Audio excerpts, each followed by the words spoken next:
Hello and welcome to another Trades and Tutorials video. This is Jeff Bish, president of MarketGauge.com, and in this video I am going to focus your attention on one of my favorite patterns that happens after a phase change. So if you don't know what a phase change is, I'll summarize that too, but in essence we're talking about markets that are shifting direction, and then they put in this pattern and then they explode higher, and that's what we saw today in IBB. Now before we get started, if you're just finding me on YouTube here, please make sure you subscribe to our channel so you'll be the first to get more videos like this. But there's also more videos and trading ideas at marketgauge.com/tutorials. And you can find even more information through our Twitter feed at MarketGauge and at Market Minute. So also, if by chance you're finding this on Facebook, make sure to like us. That's another way to get the information quicker and more consistently. And finally, I want to make sure you see this in HD. So if you're not already watching it in HD, click on the settings button in the lower right-hand corner. All right, so back to the charts, the more important stuff. And I'm focused on the fact that IBB, which is the Biotech Index, had a huge update today, and it really is no surprise. In fact, if you didn't see the video that preceded this a day or two ago on our blog, on our YouTube channel, it's called The Solution to a Tough Market.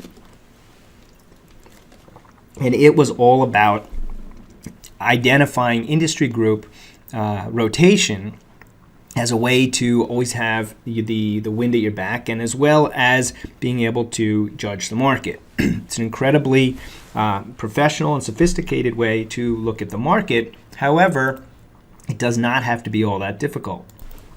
We've got several simplified ways that we judge industry group rotation and trade it.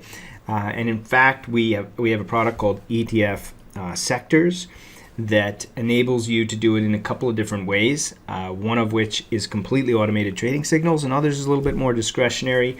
If you're interested in something like that, there might be a link on this blog to go to a webinar that is coming up. However, let's get back to the favored pattern. All right, now the favored pattern begins with the fact, and very important, that it starts with a phase change. Now Mish does webinars on phase changes in much more detail than I'm going to give you right now. But essentially, this blue line is a 50-day moving average.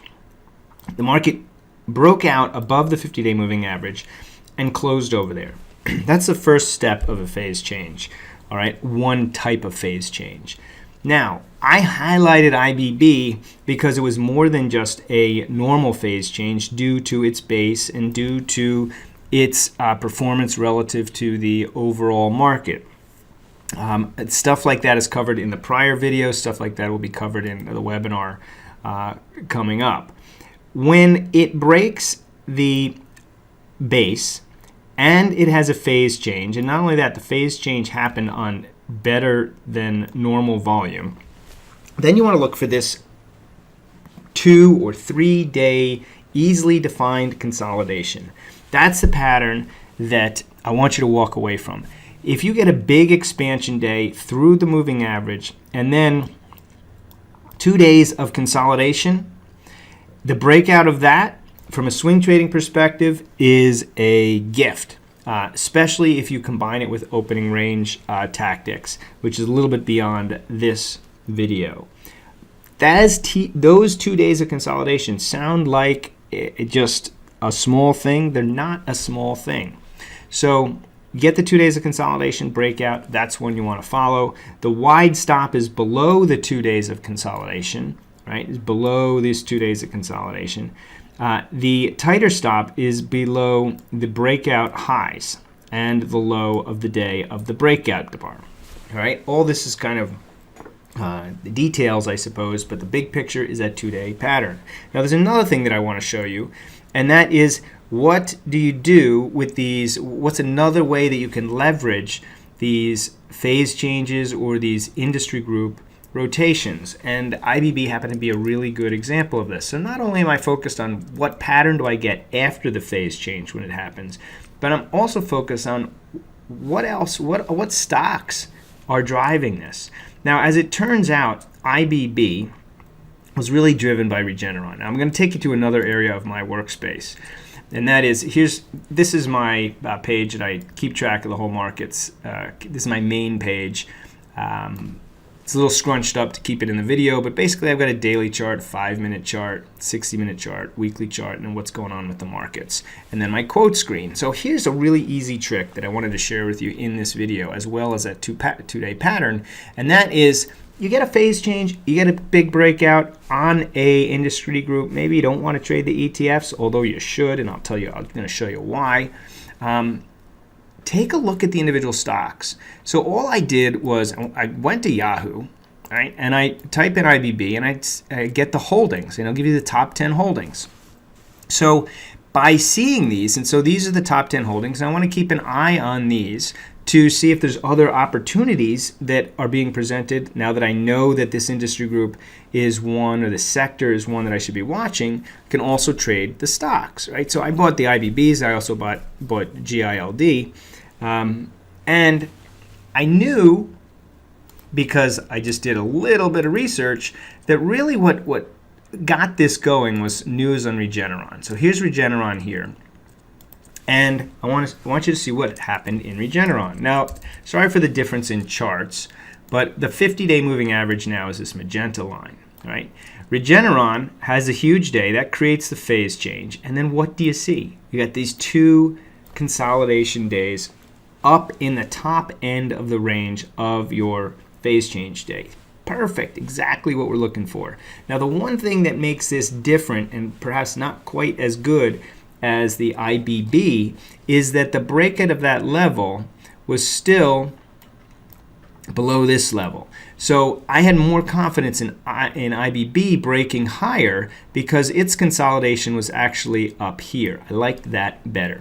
It's a nuance. You'll get to know these if you hang around us or you watch a lot of them. Now, the other thing here with the reason to trade the sector ETF is that you could have just said, Regeneron is what's driving the sector. I'll just trade Regeneron. But the truth is, we didn't know if this was really going to spark something in the rest of the sector. But what we did know was that when we look at IBB, Regeneron is not the whole index, right? IBB clearly had something more going on. Now, if I just take you through quickly the other stocks, I'm going to start with IBB. So this is what IBB looked like at the breakout. Take a look at Celgene, all right? Celgene didn't break out with the rest of it. Now, I had no idea Celgene was going to fly the way it did, but I was in IBB just in case, all right? Let's take a look at BIB. BIB was breaking out slowly, but it was still well below its base. So again, not clear that this is one that was going to explode higher. It's okay, I'm in IBB. Amgen. This one did break out nicely, but it was sitting right under the 200-day. Looks like it had a lot of resistance. Not sure if this is going to be the one either. It's okay, I'm in IBB. You get the picture here? So why did I buy GILD? I bought this one because I felt that this one was stronger in that it had already broken out of its base. And on the breakout day of IBB, this was really in the stages of second breakout. Now, this is a 100-day moving average. I guess I was a little concerned about it, but I felt like I was buying the leader in IBB or one of the leaders relative to the 50-day moving average, and I was buying IBB for all the reasons I've just said. If you're in the sector, you don't have to worry about picking the right stock. Regeneron we've already talked about. Mylan, this one didn't even break out. Not sure what would happen, but it had a big day today too. Keep in mind, all these big days are contributing to my big day in IBB. Most of them really didn't have a very obvious pattern, but combined, they all were bubbling. They're all ready to explode higher, and IBB tipped us off. Alexion, same thing. Not the same type of breakout here, certainly well below the base. Who would have known that it was going to move? Hopefully you can see by my points already as we've gone through now. 9 of the 10 stocks. Most of them were not clearly set to move, right? But it just took that one spark and following the sector to see that this was happening. And I suppose probably should have been looking more closely at INCY. But again, this hadn't broken out of its base yet. But today, explosive move, good looking breakout there. It's got the same pattern as Regeneron. So there's that pattern again. Not one day, but 3 days. I'm not going to say 3 is better than 2. Sorry, not 2, but 3. I'm not going to say 3 is better than 2. Either one works when a market's in motion. All right, so hopefully you can see, follow these sector ETFs and look for that pattern. And when you get a move that is significant and you can easily go to the ETFs and check out the individual stocks, you never know what you might find. And as long as you don't overanalyze everything, it really can help. Hope that helps, and I'll see you in the next video. Keep your eyes open for a ETF sector webinar, and we'll see you in the next video.